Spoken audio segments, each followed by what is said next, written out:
লোকভবনের সামনে বিক্ষোভ কংগ্রেসের এবং কংগ্রেসের সেই বিক্ষোভে একেবারে ধুন্ধুমার পরিস্থিতি তৈরি হয়, পুলিশের সঙ্গে একেবারে হাতাহাতি পরিস্থিতি তৈরি হয়েছে। যে খবর সামনে আসছে যে যেভাবে আমরা দেখেছি যে মনরেগা প্রকল্পের নাম জি রামজি করা হয়েছে, তারই প্রতিবাদে আজকে কিন্তু কংগ্রেসের এই কর্মসূচি গান্ধীজির নাম বাদের প্রতিবাদ। আমরা দেখেছি যে মনরেগা প্রকল্পে যেভাবে মহাত্মা গান্ধীর নাম বাদ দিয়ে সেখানে রামের নাম ঢোকানো হয়েছে, সেই ঘটনারই প্রতিবাদে কংগ্রেসের বিক্ষোভ লোকভবনের সামনে বিক্ষোভ কংগ্রেসের। 100 দিনের প্রকল্পে গান্ধীজির নাম বাদ, প্রদেশ কংগ্রেসের লোকভবন অভিযান ঘিরে একেবারে উত্তেজনা পরিস্থিতি তৈরি হয়। আমরা দেখি যে বহু কংগ্রেস কর্মী সমর্থককে তাদের কিন্তু প্রেজেন্ট ভ্যানে করেও নিয়ে যাওয়া হয়।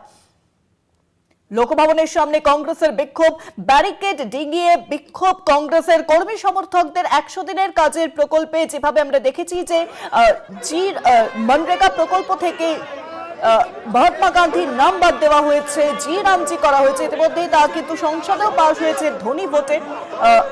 শুধু তাই নয়, আমরা দেখেছি যে রাষ্ট্রপতি দ্রৌপদী মুর্মু তিনিও কিন্তু সই করেছেন সেই প্রকল্পে। এবং যেভাবে মহাত্মা গান্ধীকে অপমান করা হয়েছে, মহাত্মা গান্ধীর নাম বাদ দেওয়া হয়েছে, তারই প্রতিবাদে এবার কংগ্রেসের কর্মী সমর্থকেরা গান্ধীজির নাম বাদের প্রতিবাদে বিক্ষোভ। লোকভবনের সামনে কংগ্রেস কর্মী সমর্থকদের তাদেরকে প্রেজেন্ট ভ্যানে করে তুলে নিয়ে যাওয়া হয়, সেই ছবিও আমরা দেখেছি। 100 দিনের প্রকল্পে মহাত্মা গান্ধীর নাম বাদ দেওয়াকে ঘিরে কিন্তু আজকের প্রতিবাদ কংগ্রেসের।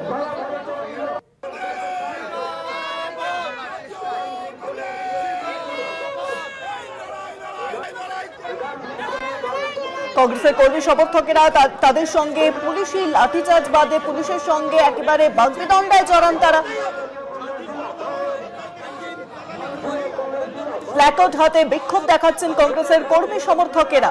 মনরেগা প্রকল্পে অর্থাৎ 100 দিনের কাজের প্রকল্পে যেভাবে মহাত্মা গান্ধীর নাম বাদ দেওয়া হয়েছে, মহাত্মা গান্ধীর নাম বাদ দিয়ে সেখানে মনরেগা প্রকল্পের নাম করা হয়েছে জি রামজি, সেই ঘটনার প্রতিবাদেই কিন্তু আজকে কংগ্রেসের এই বিক্ষোভ লোকভবনের সামনে অর্থাৎ রাজভবনের সামনে।